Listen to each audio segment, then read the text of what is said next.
cómo funcionan los piratas. Quizá como mi carta de Hogwarts que se perdió en el correo, a mí el mar nunca me llamó. Nací en el medio de la montaña frente a un lago tan pero tan grande que la mirada nunca era capaz de perderse del todo. A una cuadra de casa vivían Anu y Gaby, amigas de mi hermana, y Manu, amigo de mi hermano. Su papá les había construido una plataforma de madera que en mi recuerdo era un barco, y no uno cualquiera, sino un barco pirata. Con árboles hasta donde alcanzaba la vista, el mar se veía más bien verde, pero algo era seguro. A bordo la autoridad de los grandes de nada valía, salvo cuando por decreto había que invitar a jugar a uno que había quedado afuera. Después de todo, hasta los piratas saben cuándo escuchar a sus madres. La crueldad de los verdaderos piratas, por supuesto, iba bastante más allá de no dejar a alguien subirse a jugar con ellos. Sus contemporáneos los llamaban monstruos, sabuesos del infierno, ladrones, opositores y violadores de todas las leyes humanas y divinas, sino directamente demonios encarnados. Y, sin embargo, los piratas son villanos románticos, hombres temibles, con unas pocas notables excepciones, dispuestos a forjar una vida más allá del alcance de la ley, liberados de sus trabajos y las limitaciones de la sociedad para perseguir la riqueza, la felicidad y la aventura. Casi 3 siglos llevamos maravillándonos con sus despiadadas historias de travesuras de alta mar, camaradería y rebeldía, y sus barbas, por supuesto.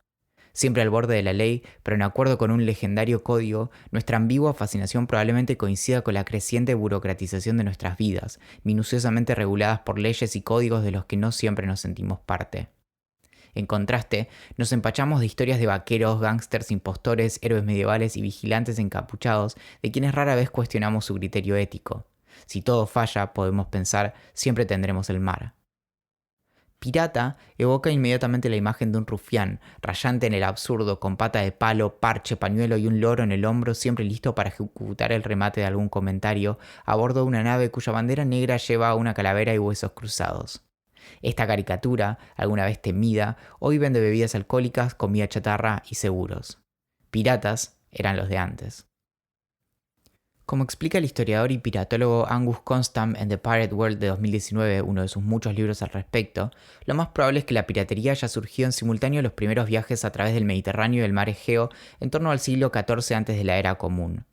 Alcanza con que a uno se le ocurra cruzar el mar para que a otro le seduzca la idea de arruinarle el día. A la Confederación de Nómadas Marítimos de aquel entonces se la conoce como los pueblos del mar y varios historiadores la culpan por el colapso de varias culturas de la Edad de Bronce, el fin de la civilización griega micénica y la destrucción del imperio hitita. Los únicos que pudieron hacerle frente, parece ser, fueron los egipcios bajo el liderazgo de Ramsés III.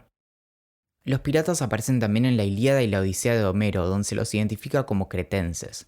De hecho, la voz pirata viene del latín pirata, que a su vez remite al griego peirates, que significa forajido, del verbo peirao, esforzarse, tratar de o intentar la fortuna en las aventuras. Fue recién cuando en el siglo V antes de la era común Atenas se volvió una potencia naval bastante picante que se acabó lo que se daba, aunque los piratas siempre encontraron dónde esconderse.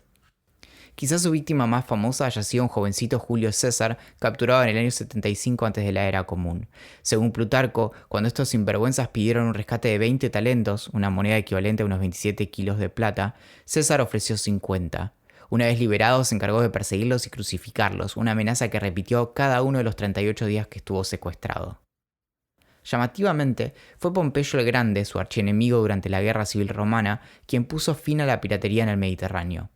Con un inmenso presupuesto y una fuerza militar de unos 500 barcos y 120.000 legionarios romanos, equivalente en la actualidad a la desviación de más de la mitad del presupuesto de las Fuerzas Armadas de los Estados Unidos, demostró cuán en serio el Senado romano se tomaba la amenaza pirata.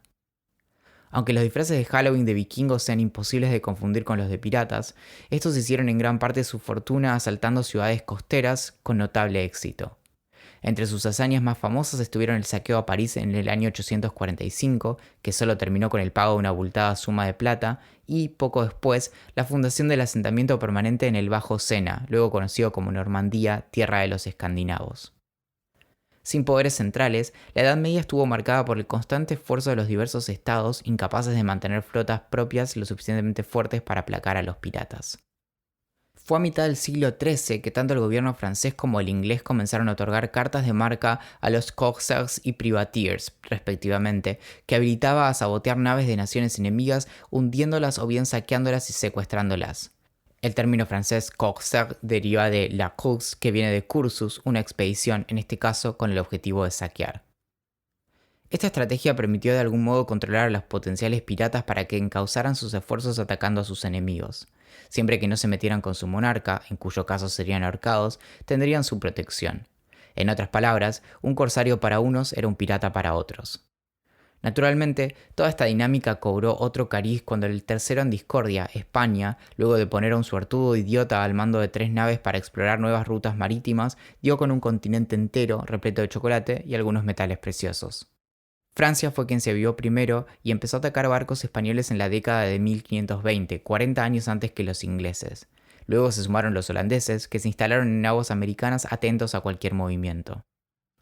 Los españoles tampoco hacían las cosas fáciles. Siguiendo el Tratado de Tordesillas, firmado entre los reyes de Castilla y Aragón y el rey de Portugal, el Nuevo Mundo había quedado repartido entre ambos estados mientras el resto de potencias navales eran de palo.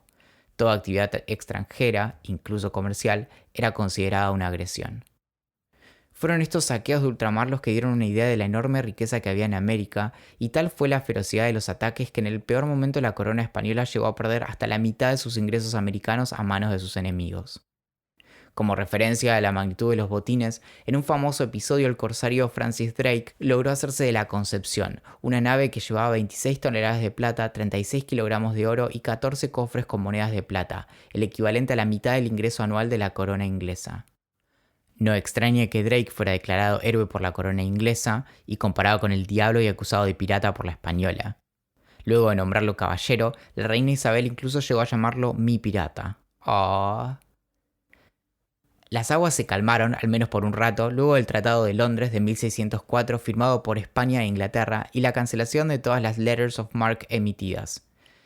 Este fue el siglo de los bucaneros, habitantes de la española, actual Haití, que se dedicaban a cazar animales salvajes para ahumar la carne en un marco de madera llamado bucán y venderla a quienes navegaban por el Caribe.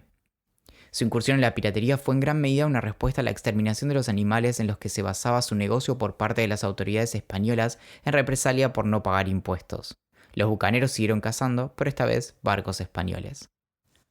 A medida que España perdía poder a fines del siglo XVII, los ataques bucaneros comenzaron a molestar en el tráfico comercial de Francia e Inglaterra con la América española y rápidamente pasaron de ser vistos como una defensa a una amenaza. Y si bien un buen número de bucaneros optó por conseguirse un trabajo honesto, aunque algunos se habrá hecho DJ, fueron muchos más los que se volcaron definitivamente a una vida como piratas del Caribe. No es exagerado afirmar, como hace Robert R. Lee en Blackbeard the Pirate de 1974, que si Inglaterra no hubiera utilizado los servicios de corsarios y piratas durante su larga lucha con España, posiblemente hoy en América del Norte se hablaría castellano en lugar de inglés. Suele llamarse Era Dorada de la Piratería al periodo entre 1690 y 1730 aproximadamente, en el que se dio un marcado aumento de la piratería en aguas americanas, africanas y en el Océano Índico. El mismo hecho de que este término haya sido inventado por autores de ficción y no por historiadores señala su romantización. Casi todo cliché sobre los piratas tiene su origen en A General History of the Robberies and Murders of the Most Notorious Pirates de 1724 de un tal capitán Charles Johnson. Entre sus páginas, plagadas de licencias literarias, figuran las biografías de Barba Negra, Black Bart Roberts, Calico Jack Rackham y William Kidd, entre otros, y se introducen muchas características típicas de la literatura pirata, como las patas de palo, los parches, la idea de enterrar tesoros y Jolly Roger, el nombre de la bandera pirata. Fue esta obra la que inspiró a Robert Louis Stevenson a escribir Treasure Island de 1833 y crear el personaje de Long John Silver, el pirata de una sola pierna con un loro en el hombro. Este detalle, si bien es ficticio, remite a la práctica tanto de piratas como marineros de capturar criaturas exóticas como recuerdo de viaje. Los loros, cabe recordar, además de ser coloridos y hablar, podían venderse por mucho dinero. La discusión en torno a la autoría de Pirates es en sí misma muy simpática. Para empezar, no se ha encontrado registro alguno de un tal Charles Johnson que fuera capitán. Durante un tiempo se dijo que su autor no era otro que Daniel Defoe, pero a pesar del exagerado entusiasmo del literato John Robert Moore, prácticamente no hay evidencia en favor de su teoría. En cambio, como explica Colin Woodard en The Republic of Pirates de 2007, el caso es mucho más sólido en favor de Nathaniel Mist, un editor contemporáneo que publicó obras de figuras controvertidas como Louis Theobald y precisamente Daniel Defoe. Como nos recuerda Constam, a los verdaderos piratas de la historia, hombres de carne y hueso, y en algunos casos madera, para quienes el naufragio, el hambre, las enfermedades y la muerte violenta eran una amenaza constante y cuyas carreras generalmente se medían en meses y no años, la idea de que sus vidas fueran románticas les habría resultado terriblemente divertida. Para vivir fuera de la ley hay que ser honesto, advierte Bob Dylan. Y aunque por definición la delincuencia implica el escape de toda autoridad y marco legal, quizá la observación no sea del todo insípida. Los piratas, de hecho, parecen haber seguido este consejo al pie de la letra. En 1776, el filósofo moral escocés Adam Smith publicó An Inquiry into the Nature and Causes of the Wealth of Nations, el tratado que probablemente inició el estudio de la economía moderna. A pesar de la relevancia de sus ideas, su obra es generalmente bastardeada con espeluznante ignorancia y reducida a una idea central, la mano invisible, la fuerza oculta que guía la cooperación económica y le levanta el dedo del medio a quienes no estudiaron lo suficiente. Como explica el economista Peter Leeson, la brillante idea de Smith fue el descubrimiento de que muchas veces, para hacer lo mejor para sí mismas, las personas deben hacer lo mejor para otras. De este modo, al buscar satisfacer nuestros propios intereses, somos guiados, observó Smith, como por una mano invisible a servir también a los intereses de los demás. En The Invisible Hook de 2009, El Garfio Invisible, Leeson argumenta que la teoría de Smith aplica también para criminales. Una tripulación pirata de un solo hombre, por ejemplo, no hubiera llegado muy lejos y por eso la colaboración, más parecida a la organización de una empresa contemporánea que la de un grupo de adolescentes perdidos en una isla, era indispensable. A bordo de un barco pirata regían los principios de libertad, igualdad y fraternidad a modo de crítica hacia el autoritarismo y las jerarquías de la época, pero no tanto como ideales románticos, sino como garantías de cooperación. La mayoría de quienes se unían a la tripulación lo hacían por voluntad propia. Mientras que un navío mercante no solía llevar a más de 13 a 17 personas, en un barco pirata la tripulación podía contar con entre 80 y 200 personas, lo cual permite imaginar las condiciones en las que vivían esos pobres tipos. Más que un cabaret o un sauna, lo que necesitaban era una ducha. Como indica el piratólogo Marcus Rediker en Billions of All Nations de 2004, casi todos los piratas contaban con alguna experiencia marítima y tenían en promedio 28 años. En cuanto a las piratas, autores como Joe Stanley en Bold in Her Breeches de 1995 y Laura Duncombe en Pirate Women de 2017 argumentan que existieron muchas más mujeres piratas que las que figuran en los libros de historia, todas con algo en común, el deseo de ser dueñas de su propio destino, cueste lo que cueste. Muchos piratas probablemente se unieron a la causa por nobles motivos, pero la gran mayoría lo hacía por dinero. En tiempos de paz, las flotas estatales menguaban y el trabajo en la marina mercante, aunque estable, era poco redituable. La recaudación anual de un pirata podía ser entre 100 y 1000 veces mayor a la de un marinero, en algunos casos permitiendo ganar en un año lo que hubieran ganado en 40. Y aunque hay que tomar estos números con pinzas, en tanto la mayoría de botines eran más bien modestos y muchos piratas murieron de hambre esperando algún tesoro, una sola expedición exitosa podía alcanzar para jubilarse. Cabe recordar que, a diferencia de los corsarios, los piratas no tenían que repartir su botín con nadie. Asimismo, los navíos mercantes estaban organizados jerárquicamente, con el capitán, sus oficiales y bien abajo los marineros. Esta estructura otorgaba autoridad absoluta sobre la tripulación, incluyendo tareas, salarios, raciones y castigos. Una vez en alta mar, ante un conflicto era la voz del capitán contra la de quien quisiera cuestionarlo. Los piratas, en cambio, limitaban el poder de los capitanes y garantizaban que cada miembro tuviera voz y voto en las decisiones tomadas. Con tripulaciones étnicamente muy diversas y sin una máxima autoridad, su organización se daba en torno a los artículos del código pirata de cada barco, constituciones sencillas que establecían derechos, reglas para lidiar con disputas y los detalles de incentivos y garantías. Estos artículos limitaban el consumo de alcohol, el mantenimiento de las armas y cubrían todo comportamiento que pudiera dañar la capacidad letal de la tripulación. Pero también establecían premios y beneficios para promover el coraje y la toma de riesgos. Notablemente, al perder alguna parte del cuerpo en batalla, los piratas cobraban un seguro, probablemente para comprar una prótesis en alguna tienda de segunda mano. A bordo de un barco pirata, el capitán era uno más, elegido para ese rol, que incluso dormía junto al resto. Los botines se distribuían según lo fijado en el código y cualquier disputa era arreglada por un improvisado tribunal formado por miembros de la tripulación. Leeson, Rediker y Woodard se apuran en señalar que todas estas características, una activa democracia, igualdad económica, considerable tolerancia racial e incluso cobertura médica, son propias de las democracias contemporáneas y estuvieron presentes a bordo de los barcos piratas mucho antes de la independencia estadounidense y la Revolución Francesa. Todo otro tanto puede decirse acerca de cómo los piratas supieron construir su marca, cuya temible bandera no era más que un mecanismo diseñado para que los barcos se rindieran sin conflicto, evitando el innecesario derrame de sangre. Las historias de tortura y crueldad, a la base de su reputación, servían para convencer a sus víctimas para que revelaran sus tesoros sin tener que llegar a hacerlo realmente. Por ejemplo, hay muy pocas instancias documentadas de piratas que hicieran caminar por una larga tabla hacia el mar a los condenados. Es probable que en gran parte la fascinación que los piratas todavía nos provocan tenga que ver con la forma en que sus vidas representan la libertad, en torno a la sociedad, a las leyes y a su propia conciencia, y la forma en que ésta se traduce en lo ilimitado, lo autónomo y lo alegre de una forma ciertamente idílica. En enero de 1983, cuando un grupo de empleados de Apple que estaba desarrollando la Macintosh comenzó a perder el entusiasmo, Steve Jobs ofreció una máxima destinada a motivarlos.